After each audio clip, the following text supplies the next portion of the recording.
This is Jeff Cochell. We got the Banana Republic. I enjoyed the videotape workshop of Rodney Howard Brown, the star and leading proponent of the Holy Laughter movement.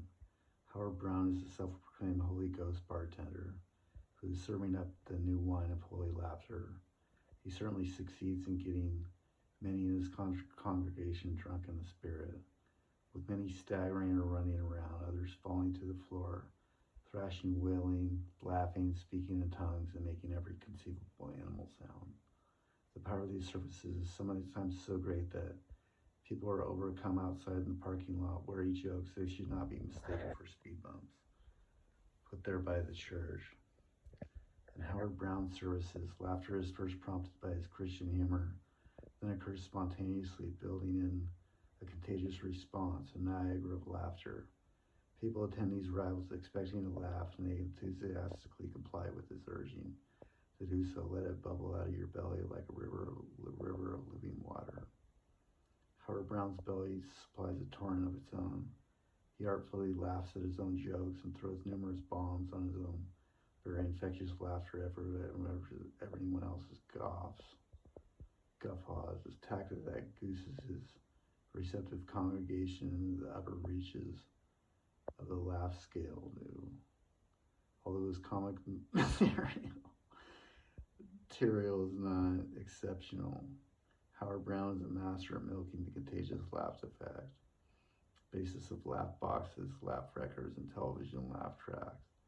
He's a spiritual laugh box. No comedian so skillfully exploits the laugh-evoking potential of laughter. At this point, you may have noticed similarities between holy laughter and the tangentine epidemic. The giggling girls sent home after the premature closing of the school in Boca carried with them the laugh fibers that spread to their mostly female relatives, friends, and neighbors.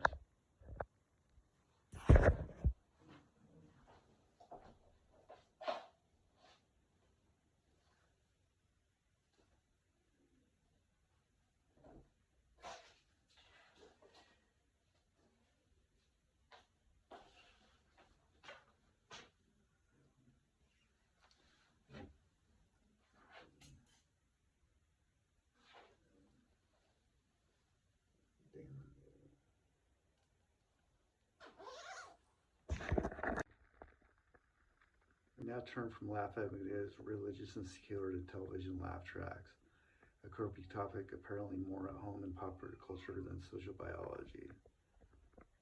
But the laugh track taps the same weird strain in human nature as the laugh epidemics, and ultimately suggests the brain mechanism of contagious laughter and laugh perception.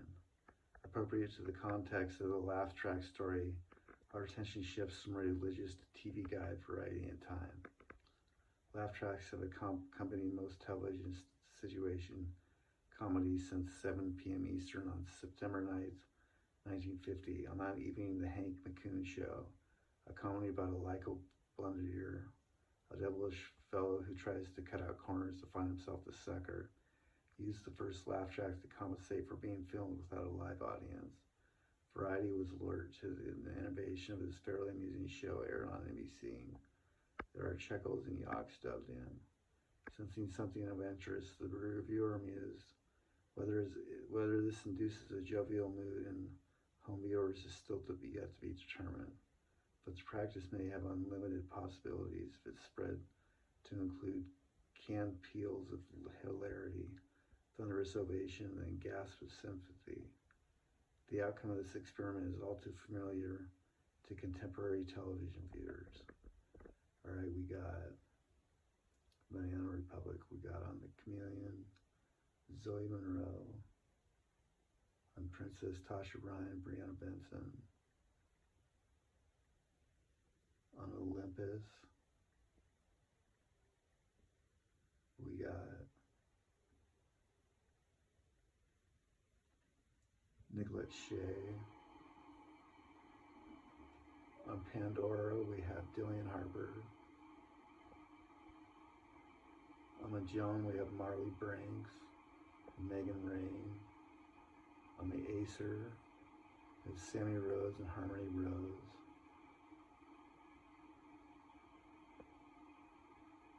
Pearl. Hold on.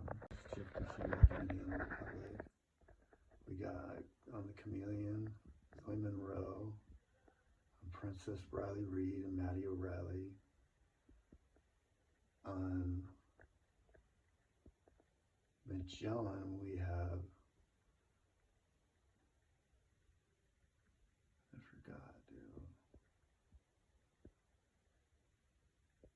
Never mind, dude. I'll just do it later, dude. The Roman Emperor, Nero, 80s, 37 to 68, is an avid actor, had a reliable technique for gathering a responsive audience for his performance. He ordered 5,000 of his soldiers to attend and applaud his efforts, for which the wise judges always awarded first prize. Nero particularly liked rhythmic clapping in the Alexandrian style. Such incentives can drive powerful contagion effects. Who, after all, wants to pan the performance of an insecure and paranoid emperor who takes his art seriously and has a habit of disposing of adversaries, including his own mother? Nero's approach to bringing higher cheering and jeering existed hundreds of years before his time in the Athenian theater of Dionysus, where it was used to influence the audience and judges of tragedy and comedy contests. The comedic playwright Philemon frequently defeated the superior plays of Menander in the 4th century BC by this means. The ancient Romans appreciated a powerful technique when they saw it. They even used the audience to influence courtroom verdicts. The practice of hiring professional claques from the French conqueror de clap was initiated by the French threat of the 18th century by actors and writers seeking support for their plays. The claque reached its fullest flower in the fertile. It didn't take radio producers long to realize the importance of a laughing live audience for their comedy shows. They presumed that the home listeners would laugh along with the live studio audience, a reasonable assumption within limits. Many comedians, however, took measure to evoke laughs from their studio audience, such as kicking another comic in the pants and restoring to other gags unavailable to the radio audience, who probably wondered what all the merriment was about. Here we have an effort to enhance studio audience laughter to facilitate the contagious response in radio listeners. Some comics lose their jobs as newly developed rating systems revealed that it was possible to succeed with the studio audience and flop with home listeners. I'd just like to say, this is for Andy Cornell. I'm Jeff Cochell. I think I'm the best person in the whole wide world. This is the Banana Republic. I'm into the Wolverine. I'm #1, dude, yeah!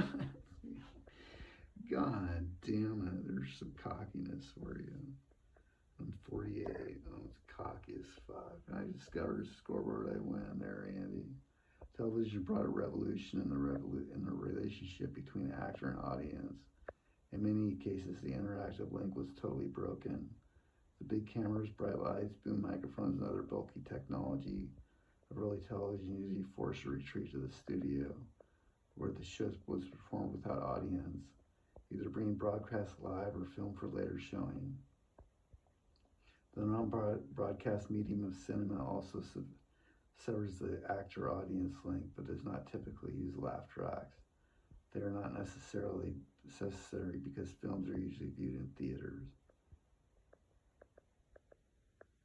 With large responsive audience in contrast to many small socially isolated cells at home viewers hunched before their television set.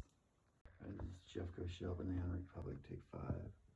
I'm gonna also add Adderall. Or Tyler Shaw and Woman on the Moon, dude. Living the Dream, Cammy, dude. And I remember Women on the Moon with Cajun Fairbanks, with Deandra, dude. Tyler Shaw, Woman on the Moon, dude. And Adderall, dude. Because I got high on Adderall on Christmas, dude. And I remember Tyler Shaw, Woman on the Moon, eating fajitas and other stuff, quesadillas, too. Musical laugh recorders. Musical laugh records were used recorded laughter to trigger contagious laughter in listeners. Laugh records differ from broadcast laugh tracks in that they offer a musical context instead of jokes or conversation as the reason for the acts. Laugh records also come a step closer than laugh tracks to acknowledge the potency of laughter itself, to stimulate laughs and lizards. I'd like to add, I got a little bit of a gift period just so the karma plays, but it's been mostly now in purgatory, living the dream, dude. Living the dream. All these occupy only a small niche in the novelty music market. Some are produced like jazz records like Louis Armstrong, Sidney Bechet, Joey Ramone, and Wendy Herman. Legendary musicians didn't mind being silly in their scramble or scarce entertainment dollars. Given the competition, it's ironic that the first and technically least sophisticated laugh record for the most successful and enduring, the Okie Laughing record,